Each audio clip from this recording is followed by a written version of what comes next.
2 दिवसात वीज पुरवठा सुरळीत करा अन्यथा महावितरणाला घेराव, स्वाभिमानीचा इशारा।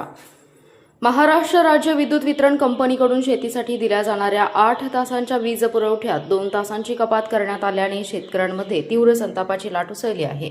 वाढत्या उष्णतेमध्ये ऊस, केळी, भाजीपाला तसेच अन्य पिके जगवण्यासाठी शेतकरी जीवाचे रान करत असताना वीज कपातीमुळे पिके धोक्यात आली। त्यामुळे त्या 2 दिवसात पूर्वीप्रमाणे 8 तास नियमित वीज पुरवठा सुरू न झाल्यास स्वाभिमानी शेतकरी संघटना सांगली येथील महावितरण कार्यालयाला घेराव घालून ठिय्या आंदोलन करणार असल्याचा इशारा संघटनेचे नेते संदीप राजोबा यांनी दिला।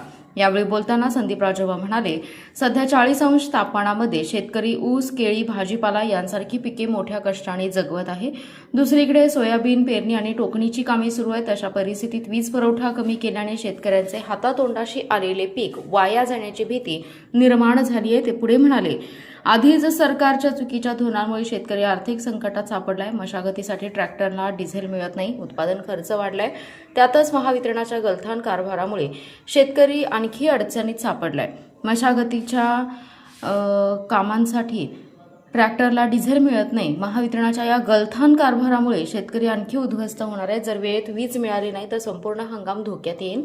राजोबा यांनी सोयाबीन हंगामाचा मुद्दाही उपस्थित केलाय। सोयाबीनचं पीक वाया गेलं तर त्याचा परिणाम खाद्यतेल उत्पादनावर होईल। शेतकरी हा देशाचा आर्थिक कणा आहे। शेतकऱ्यांकडेच पिकलं नाही तर जनतेसमोर अन्न टंचाईची परिस्थिती निर्माण होऊ शकते, असं त्यांनी सांगितलंय। ग्रामीण भागात कोणतीही पूर्वसूचना किंवा संमती न घेता स्मार्ट मीटर बसवण्याचा जो प्रकार सुरू आहे तो तात्काळ बंद करावा, अशी मागणी त्यांनी केली आहे। दरम्यान 2 दिवसात वीज पुरवठा पूर्ववत न झाल्यास स्वाभिमानी शेतकरी संघटना जिल्ह्यातील शेतकऱ्यांसह सांगली येथील महावितरणाच्या मुख्य कार्यालयात ठिय्या आंदोलन करेल। जोपर्यंत वीज पुरवठा सुरळीत होत नाही तोपर्यंत कार्यालयातून उठणार नाही। तसेच शहरी आणि ग्रामीण भागातील कार्यालयांना टाळी ठोकण्यात येईल।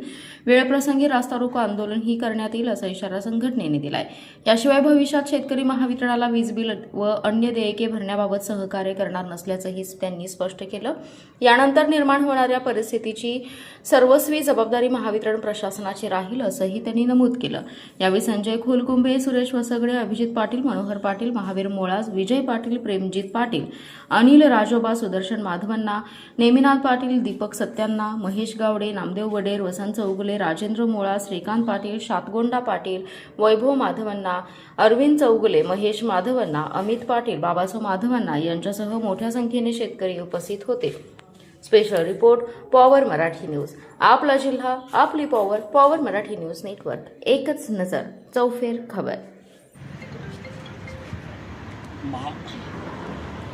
महाराष्ट्र राज्य विद्युत वितरण कंपनीनं शेतीसाठी जी दिवसा 8 तास लाईट दिलेली होती त्याच्यामध्ये 2 तासाची कपात केलेली आहे। खऱ्या अर्थानं एक तर शेतकऱ्याला मशागतीसाठी डिझेल मिळत नाही आहे। दुसरी गोष्ट, या ठिकाणी आता आमचं ज्या या ठिकाणी शेतामध्ये सोयाबीनची टोकन चालू आहे।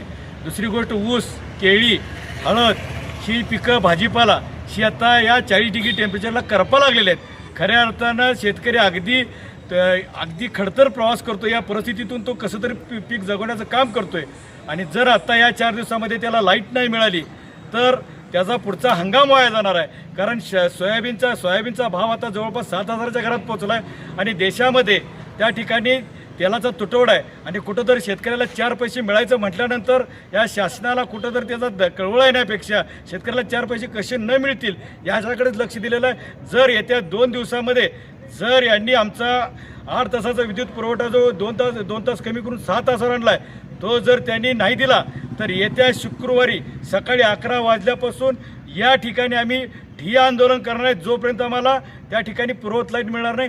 तसंच या ठिकाणी जे स्मार्ट मीटर बसवले जातात ही कोणतीही पूर्वसूचना व कोणतीही संमती न घेता बसवले जातात। जर त्यांनी ते सुद्धा नाही थांबवलं तर ती सुद्धा मीटर आम्ही या ठिकाणी आणून त्याचं जाळणार आहोत आणि याची होणाऱ्या परिणामांची सर्व जबाबदारी ही येथील महावितरण तसेच त्यांच्या कार्यालयाची राहील।